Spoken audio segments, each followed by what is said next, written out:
All right. I get to say welcome again. Dr. Mary's been saying welcome the entire time that you've been coming on. So I'm Deborah Turner, and welcome. Thank you all very much for joining the 360-degree volunteer engagement idea exchange for the month of July. And I'm sure most of you know we call it the exchange because who in the world wants to say that all the time? That's a little bit long. Today's topic is encouraging community participation in volunteer-led events. The who, the what, and the where. And I want to remind people that this is a forum for staff and volunteers, and anyone's comments are welcome. As a matter of fact, it doesn't work if you don't make a comment, suggest something you've seen that would be good. All of that is wonderful. So feel free, take yourself off mute, raise your hand, do whatever is necessary to get our attention. Dr. Mary and I are co-hosting, and we'll try to make sure your comments are heard today. So thank you very much. So Dr. Mary, I think you get to start with the first question. Okay, thank you, Deborah. And again, welcome everyone. And before we get started, I'm just going to put in a little request for the end of the meeting. I would ask those of you who are willing to be part of our group photo for the 360 exchange. So at the conclusion of the meeting, we're going to ask those who want to be a part of it to turn your cameras on or leave your cameras on, and we'll do a screenshot of everybody's smiling face. And those of you who don't want to, we respect that and we appreciate it. So we'll do that at the end of the meeting. So the first question, I put it in the chat as well, is do you have all of the community support and participation that you desire at this time? That's part one. Part two is, do you have a best practice that you have seen or used to increase your community support? And I put it in the chat so that you can read it if you'd like. Do we have anyone who wants to talk about the community support that they have or they need or they desire?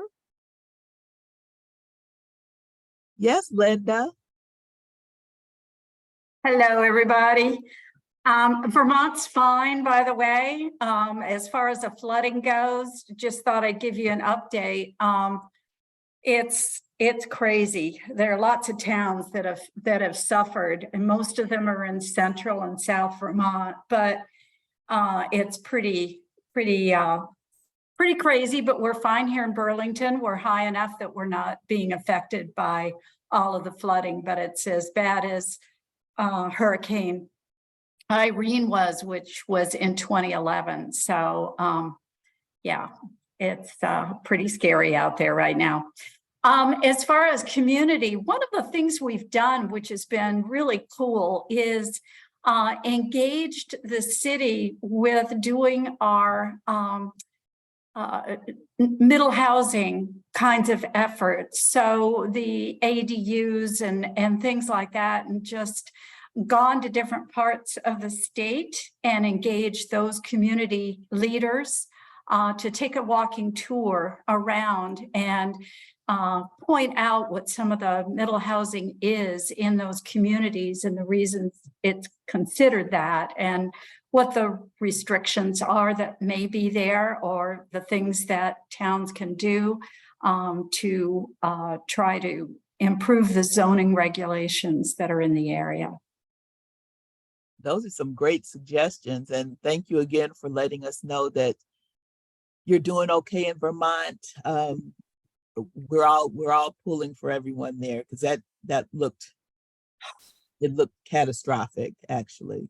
Yeah, well, we'll see. It's peak right now, Mary. So we'll see what happens to the dams around the area too. We'll hope that everybody remains safe. Thanks. Anyone else have any community support or participation that you need or desire, or any best practices that you have seen in your community. And I added one more question. Do you have any documents or email formats that work to encourage your community participation? Because I know that there's some really tremendous things going on throughout the country. Charlie, we'd love to hear from you. Thank you very much, Mary. One of the things that we've seen out in Nevada is ever since the pandemic has ended, initially, a lot of our information to community support and tabling events and encouraging with senior centers and stuff like that were pretty normal, but we found a little bit of resistance in certain areas, and then all of a sudden they opened up in the last 6 months, and that's kind of left us a little bit flat-footed in some areas in reference to getting support out to them, as well as having them understand what we can supply to them. Some of the things the organizations in different areas that are now having, I guess you might say, functions or open houses or events in their areas, like in Henderson or North Las Vegas here, or even in the Las Vegas area, we have found that some of them now have, we weren't aware of them when we did our budgets last year. So it's been a little bit of a challenge to be able to go to a tabling event or request a tabling event to staff and everything, and being able to put that into our budget for that year. We can look for next year, and we've got it down for planning the end of this year. But it was kind of interesting that we've had a lot more pop up in the last 6 months that we weren't aware of were going to happen, which is kind of nice because that tells us that some of us are getting back to the new normal, I guess we call it. So that's just one of the things that we've run into. Well, thank you for sharing that, Charlie. And I think people are feeling their way back out into the community, and you don't know until you get out there what you really feel. So I certainly commend all those communities who are being gentle and patient with their volunteers, because sometimes you get out there and it's not what you expected. Anyone else have any community support or participation that they need or desire or they have received? And you can certainly think about it. And while you're thinking, one of the questions I had for Linda, this is back to you. I want to make sure that everyone understands what you're talking about when you say ADUs and middle housing. That seems to be a question sometimes. Sure, absolutely. So ADUs are alternative. Why is my brain not working right now? So granny flats is another common name for them. So just a small little structure in the back, accessory dwelling units. There you go, came to me. That folks can build in areas where it zones, the zoning is approved, to add, say, a place for if you wanted to rent it out to a couple of folks, or if you as you're aging might want to live in a smaller place and move your family into a larger place. The way things are zoned in our particular communities are that you do not have to live on the premises in order to have one of those ADUs. Another is called infill.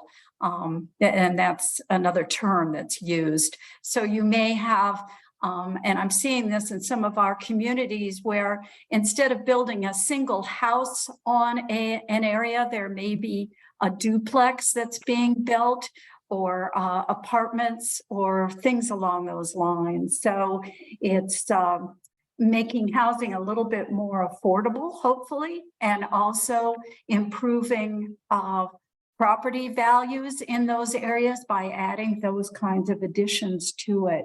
There's some wonderful documents that you can see, plans for ADUs on the Livable Communities website. And I would encourage you, if you haven't yet gone there, maybe somebody that's more savvy. I've got limitations with my hand right now. But if someone else could put that in the link, then folks can just tap into it and see the different documents that we have on meaning AARP with regards to that. Great. Is there anything else, Deborah, you wanted me to add? No, I know some of us use those terms, ADU and middle housing, and then we don't talk about it, so we don't know what that means. And yeah, and you know, that was part of the reason for doing the kinds of coffee chats and tours and things like that we've been doing around the state, is that not everybody does know that sort of thing and know to push for it. So this was a way of gathering folks together and going on a tour with representatives so that everybody gets educated along those lines. So thank you. Good question. Thank you. all right, thank you. And Migdalia, we saw your hand up, please. Yeah, I just put it down because I figured it was up there long enough, but I just wanted to say that here we have gone back to in person, and we're getting a lot of presentations and asks from the community, whether it's in churches, the museums, the libraries, everywhere, to come out and do presentations, and specifically in Fraud Watch. So Fraud Watch is one of our major ones that is really taken off, and we're getting a lot of calls for that more than anything else. Thank you. And that is a hot topic for many reasons. And I'm sure artificial intelligence has even heightened the awareness of individuals to want to learn about fraud in a whole new different way. So thank you for sharing that. And Kathy did put the link to ADUs in the chat. So those of you who want to click on that for later so that you can be attentive to this wonderful informative session now. Kathy? Do a follow-up for Migdalia, because I see a couple other names on here, folks that have speakers, presentations. And I think that area is a big one for being in community. Migdalia, I was just wondering, when you mentioned getting requests from the churches and places of worship and other local community groups, how does that work in Connecticut in terms of it being volunteer led? Do the volunteers go out and market or look for those kind of presentations, or is there some sort of central number that's just promoted and the requests come in and get sent to the volunteers? Just kind of curious about the volunteer role with regards to those presentations. Both ways. We do the volunteers actually doing marketing and things that we get directly from the staff that come down. So basically going back to in person, it started with staff giving us the places to go to. Why? Because we actually just went back to those specific places that we used to go to before the pandemic. And then everyone was interested. Oh yes, our people say they're ready to see, be in person and be together and be able to get these presentations done in person. And it's such a difference. And everyone is so appreciative to actually see us again in person versus some of the people would not do the virtual. One, maybe because they couldn't, or two, because they just didn't know how to get on or did not want to. Great. So yes, both ways. And Kathy, the other thing that we're working on is the Hispanic language and Latinos. So we're going out to I and a few of the other volunteers are looking for specific areas where we would get that Latino involvement. So we're doing that also. Thank you. Darlene? I just wanted to add to what Migdalia said, is that for our Speakers Bureau, we've kind of had like a really slow launch of that. And we had given our volunteers the opportunity that are on the Speakers Bureau to go into the local community and identify 3 organizations that they could make presentations to. I had equipped them with the descriptions of the presentations, and also I got from the DWG group, which is great, a form that an interest form that they could fill out. So the volunteers went out and they contacted these organizations. They sent them the form for them to fill out, and then the form came in to me, so I would know what they were interested in having the presentations. But the other thing I want to throw out to you is that connect with your driver safety folks, because they are doing in-person presentations right now, and that's a great lead because of those organizations where they're going in and doing driver safety. They're already open to having folks go in there. So if you can get that list from your driver safety people of the libraries or the senior centers, wherever they're going, it's a great way for you to pass it along to your volunteers, or who, if you have a coordinator that's contacting these places for your Speakers Bureau. It's a great way to get additional connections out there. Thank you. That's tremendous. Using the resources that are already successful. Exactly. And Darlene, would you just say a little bit more about DWG? Because I don't know if everyone knows what that is. Oh, so the DWG group stands for DIY Work Group, I believe. Right. It's made up of staff and volunteers of ARP, and they are a group that really helps the Speaker Bureaus, volunteers, and staff. So I've tapped into them to do some trainings, both virtual trainings for our Speakers Bureau on how to give presentations. They give like tips and practice. I was actually having one tomorrow for our Speakers Bureau folks. And one of the volunteers, Lenore Klein, is actually going to be doing a virtual presentation on how to give in-person presentations, tips, and so forth. But they're a great resource, and they're the ones that also have created an interest form. So we hope by the end of the year that we can go like full throttle with our Speakers Bureau and post the interest form on a website where organizations can just look at the interest form, fill it out, and it'll come into us. So we're working on a process right now of how we will take in that information. I've been doing it, but hopefully a volunteer or 2 volunteers will step up to do that. But anyway, it's a great group. So I advise anybody who have Speakers Bureau to connect with them, because they're really there to help you with all of the trainings or other types of resources that they have. Great. Thank you so much for answering that question. Dr. Mary? It looks like Linda put an additional community resource or support is the Shred events are very popular in her area. And I know they're really popular here in Michigan as well. So I think that's a big draw for all of us that have those events, and especially in line with fraud. So thank you for contributing that, Linda. And if there are no more responses to this question, Deborah, I'll turn it over to you. And if anybody has any more, they can certainly share them at any time. Great. Well, thank you, Dr. Mary. And I did notice that in the chat, Kathy has put in something about the DWG working group, the menu of offerings. And then also on our chatter, which is the exchange chatter group, which it's open to anyone to go on there. But one of the documents that's available is the OVE resource guide, which provides another description of and a link to the DWG working group, as well as we're talking about the Speakers Bureaus, some of the other things that we've been talking about.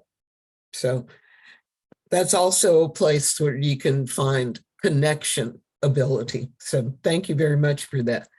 The question that I've gone on and put into the chat now is, what types of community relationships have been established so far this year?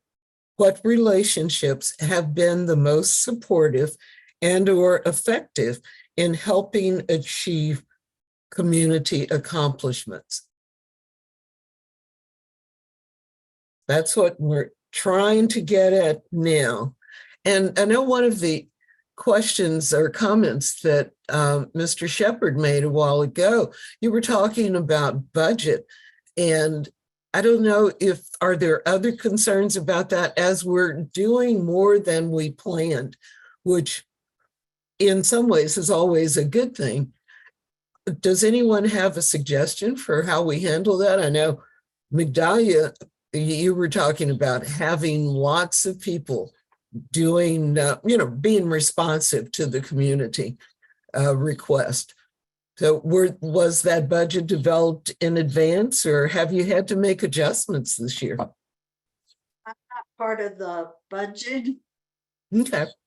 area or the executive council, so I can't give you all of the answers as far as that, but Mhm. I believe because of what we've been able to do, Mhm. they were already probably, starting to make the budget work for what the way we were going to go in reference to going to in person.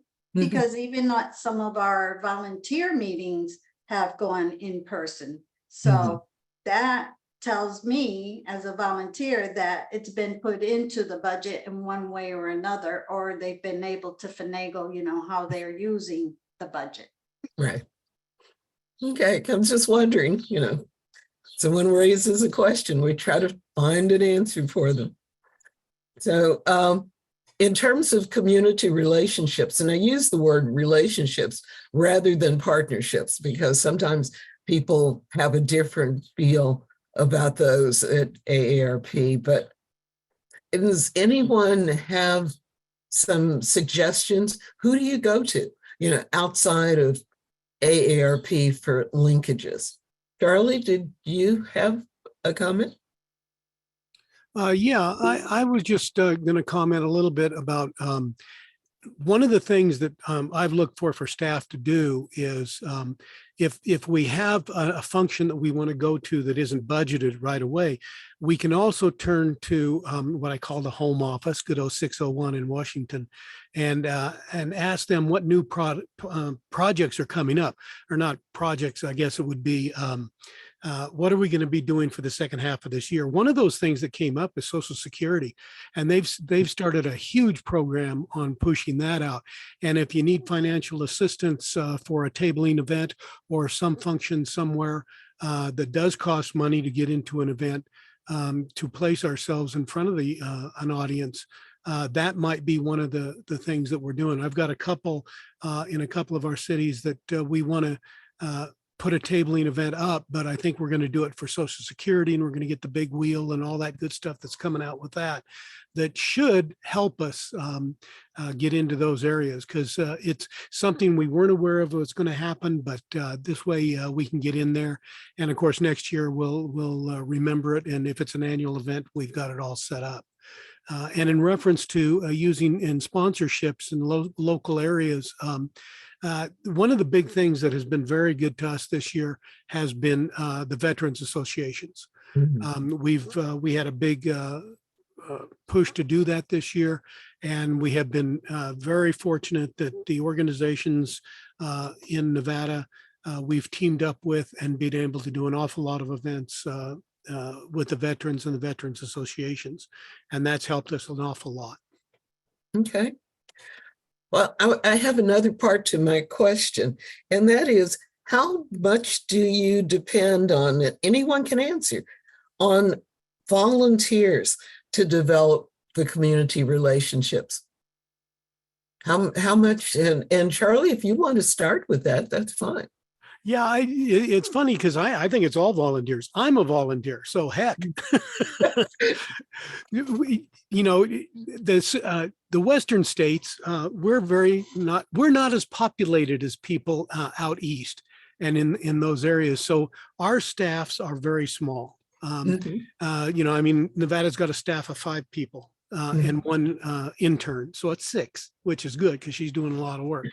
But the rest of us are volunteers. And between the executive council and the volunteers that we've got on the road, I may say, it's very important. And they bring us an awful lot of information. And that's where we find out about some of these tabling events. When we're at a major function, I had 4 people at an event, and we came out of that event, a tabling event, with a lot more information about going forward and working with other associations in Nevada at other tabling events and being partners with other things, and bring that stuff back to staff and say, hey, can we do this? Can we do that? And we get on board with it that way. But yes, as all staff says, they can't do it without volunteers. I agree with what Charlie is saying, and it's almost the same thing here in Connecticut because we are a small state. Our staff is, I think, 6 people at the most, and we work basically the same way. When we're out there tabling and or marketing, it's a lot of the volunteers that are doing that, and we bring it back to our staff and then have them fill out the contract and whatnot. But we're actually out there looking for, so I would say it's like maybe 75-25, where, you know, we're out there actually looking for and marketing the different organizations. Okay. Thank you, Migdalia, very much. Thank you, Charlie. Anyone else would like to comment on the relationships, partnerships that they have uncovered that have been effective for their volunteer-led engagements? Darlene put in the chat some interesting information that they've been using sponsorships and local discount programs to build upon relationships with communities. And I think that's something that I'd like to hear her say a little bit more about. Well, thank you. So obviously, you know, we're all doing or trying to get back in person and doing virtual events right now and all of that. And these are hosted events, but we kind of look at, you know, everything we do in community. We have like a three-legged chair or 3 tables, right? A 3-legged table. So we have sponsorships. We have our hosted events, then we have sponsorships and local discounts. And then the last piece is like community events.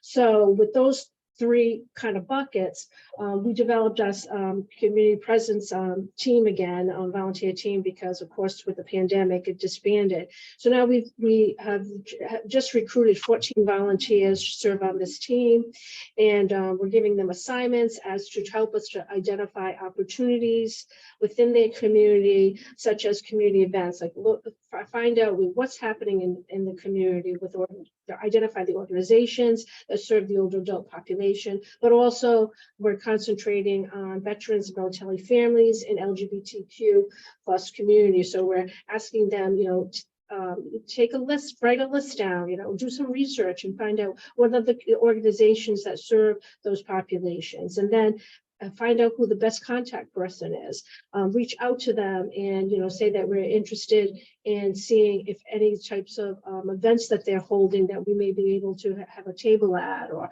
you know, sponsor and so forth, or any type of sponsorship opportunities. So really having the volunteers in our CP in particular really go out and identify these opportunities for us, and we could feel that as with them in the game as far as researching and identifying them, that they'll be more inclined to actually want to, you know, participate and help make a decision of whether we should support them or not. So again, and the sponsorships and local discounts, you know, when we identify these opportunities, is really a great way for us to kind of introduce ourselves to the organization, as well as to introduce ourselves to that community. It's kind of like a slow approach. And then hopefully we'll get to the point where maybe we could, you know, host a particular event with them down the line. But right now, taking like the first steps of introduction, maybe supporting something that they're already doing, and then actually maybe working on hosting something within the organization. All right. Well, thank you very much, Darlene, for sharing that. And now, Amber, I saw your hand up. You put it down, but we still want to hear what you've got to say. Well, I just wanted to share that one of our most successful partnerships or collaborations has been with our lifelong learning institutes. In the sense that we have their classes that we get, a sampling of their classes that we host on. We do the registration for them to our members, and we get huge engagements. But also our volunteers who are presenters can go and do our presentations with the Lifelong Learning Institutes. So I think that if you have a Lifelong Learning Institute in your community, it can be a huge win-win for them as well as for us. Great. We give them the publicity and promotion to our members, and they in turn give us great content. That's really good to hear. Thank you very much. Amanda, you had your hand up. Yeah, I would say that one of the things that we've been doing is a lot of our volunteers, myself included, we have relationships with other organizations. For example, I chair the advisory committee for our senior services in my county. Other people have leadership roles in organizations like NAACP or other organizations. And so we broker relationships with those other organizations as well. For example, with the Montgomery County Senior Services, I was able to, during the COVID pandemic, I was able to work with them to offer a series of webinars. They were programs that they normally would offer in person, but they had developed them to also be webinars. So we partnered with them to, do those online. We do events with different organizations. We, go to their events. They come to our events. So just, having a good relationship with other organizations, even churches or things like that, that our volunteers also have relationships with. Great. Thank you very much. Any other comments, questions on this particular topic or subject, this question for the moment? Deborah, I see that Kathy has asked an interesting follow-up question to Amber about the Lifelong Learning Institutes. And how did she find out about that? Because I know that Lifelong Learning Institutes are kind of nationwide, and it might be an opportunity for others to connect with that organization in their areas. Amber? Sure. A Lifelong Learning Institute is typically tied to a university or a college, a community college, and they offer regular classes for the 50 and older. If you searched Osher Lifelong Learning Institute, that is one that's nationwide and tied to several universities. Or just type in your town plus Lifelong Learning Institute, and you'll probably find your LLI. Sometimes they're called Lifetime Learning Institutes or Lifelong Learning Institutes. Yeah. And in Kentucky, of course, we'd have to be different. Our Lifelong Learning Institute is called Veritas. Go figure. It sounds like a health insurance company. Veritas. Veritas. And you are correct. It's attached to a university. It's attached to the only Catholic private university in the city, Bellarmine, but it's called Veritas. And Amber, did I hear you say that volunteers, in other words, ARP gives some classes within Lifelong Learning's umbrella? Is that what you were saying? That's correct. Yeah. Thanks. Yeah. And if I can just share one other, I think, when you think about frauds and scams, like working with your local sheriff's department, all the consumer protection organizations that we have a lot of them in Northern Virginia. So whenever we do anything related to frauds and scams, we actually have to try to limit our exhibitors because there are a lot. So. Okay. Well, thank you very much, Amber. and those of you who've asked questions so far. Dr. Mary, I believe you've got the final question here. Yes, and I put it in the chat, and we've already kind of touched on it in these past few comments and examples that have been given. Have community relationships, including connections with local legislators, or increased because of the work of your volunteers? And if so, how? And as Charlie mentioned, and then some of you others mentioned, Migdalia, because your state staff is small, we know the reach of volunteers is impactful in these areas. So we'd love to hear any examples, any additional examples of that. Anyone have anything they want to contribute? Byron. Yay. There you go. Maybe not exactly with legislators, but we have been able to, in Tennessee, partner with police departments, coffee with a cop. They do it around, like here in where I live, they do it at various restaurants. And we've had, in other areas of Tennessee, we've been able to partner with them and have our, fraud watch materials and all those things to go along with it, to have on display and talk with people who come in to interact and ask questions to the police force or whatever it may be. So I think that's been a really good avenue for us in getting out to the public. Thank you. Anyone else? I like that coffee with a cop.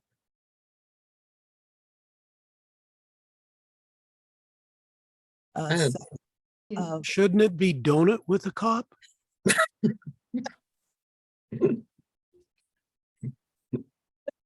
We call ours the coffee and tea hour, but it's not even an hour, it's like 20 minutes.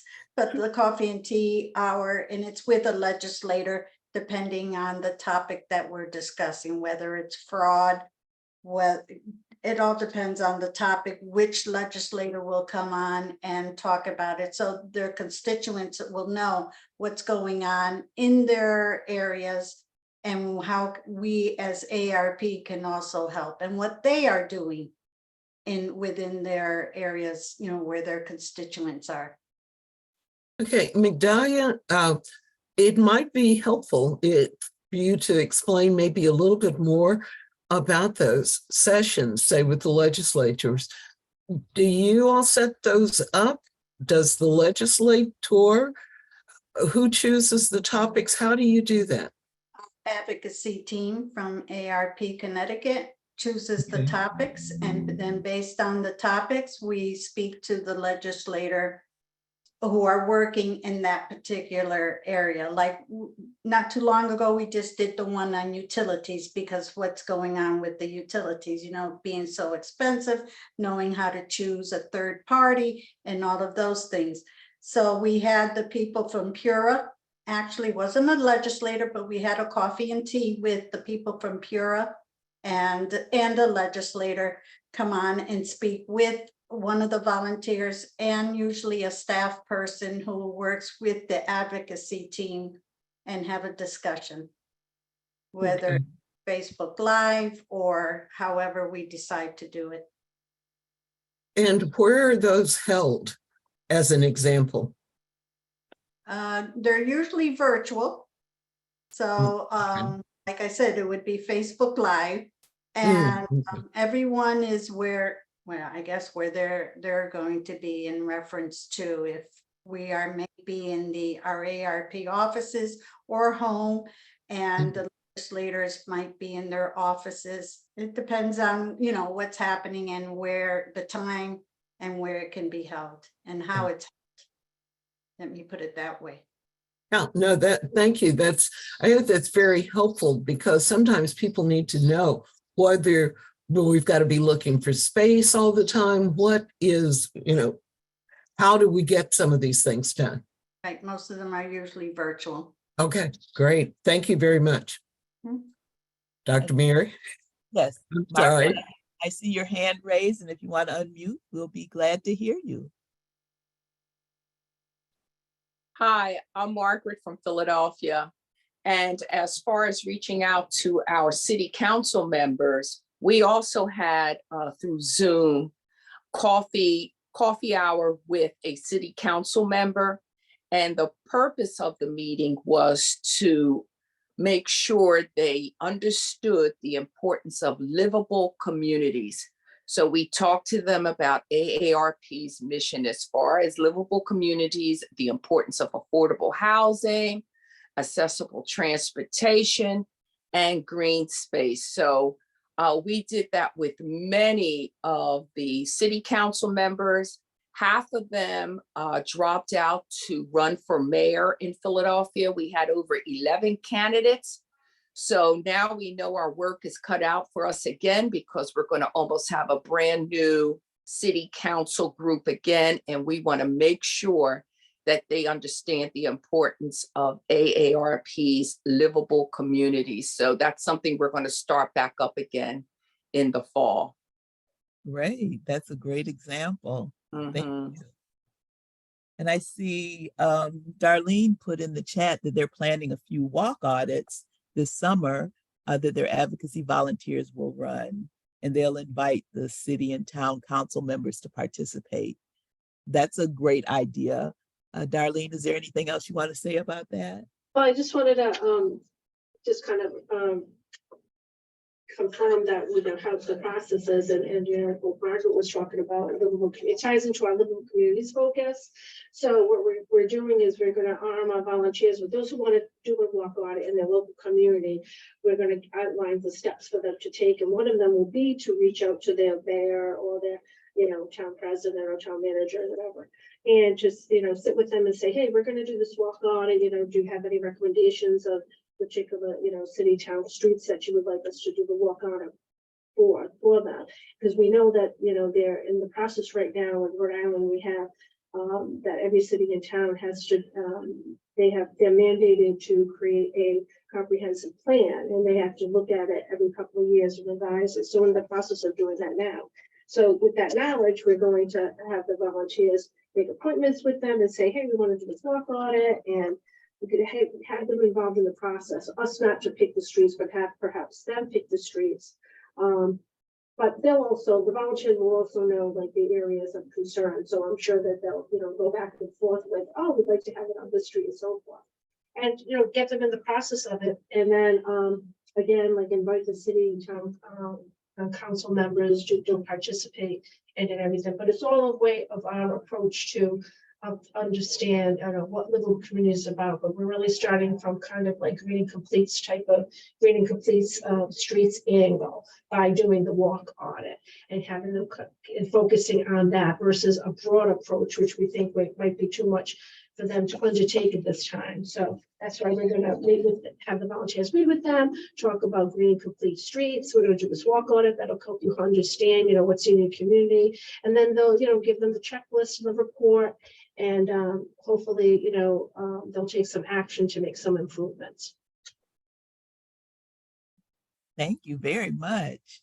And I know we're coming close to the end of time, but I wanted to offer the last part of that question, is if there's any additional information or support that the Office of Volunteer Engagement that would help sustain any community relationships.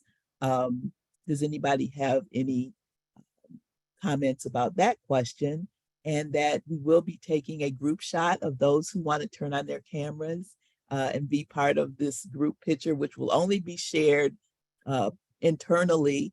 But it would be wonderful to see as many of you as want to be shown. And I'll prompt you when we get ready to do it so everybody can be smiling. So Okay, well, while we're waiting on people to turn their cameras on, assuming that's what they want to do, wanted to point out that in the chat, Tara put a list of lifelong learning institutes as produced by Northwestern University. Now, I'm going to put that same list in the chatter group for the exchange. It will become another one of our resources, and anything else that we can find and anything else that people wish to share. That's where we put materials so that it can be passed along. So you don't have to worry about folks about what you look like. You're all gorgeous, absolutely gorgeous. But let's just all take a moment. Okay, go ahead. Just take your moment.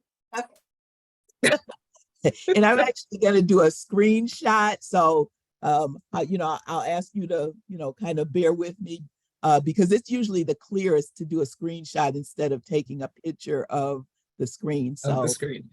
yes, so I'm getting ready to do the screenshot in 3, 2, 1.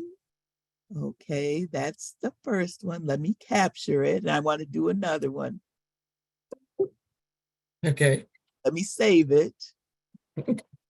Oh, that was a good one. Oh, you're all so beautiful. And I'll be glad to share this with Deborah so she can put it inside the chat too. Okay. Yeah, One I'll more. be in the chatter group. I'll do that. That'll be wonderful. Okay. And you can use it. One more, Yes. Deborah. Okay. In 3, 2, look at your cameras. Oh, that's beautiful. Oh, wait a minute.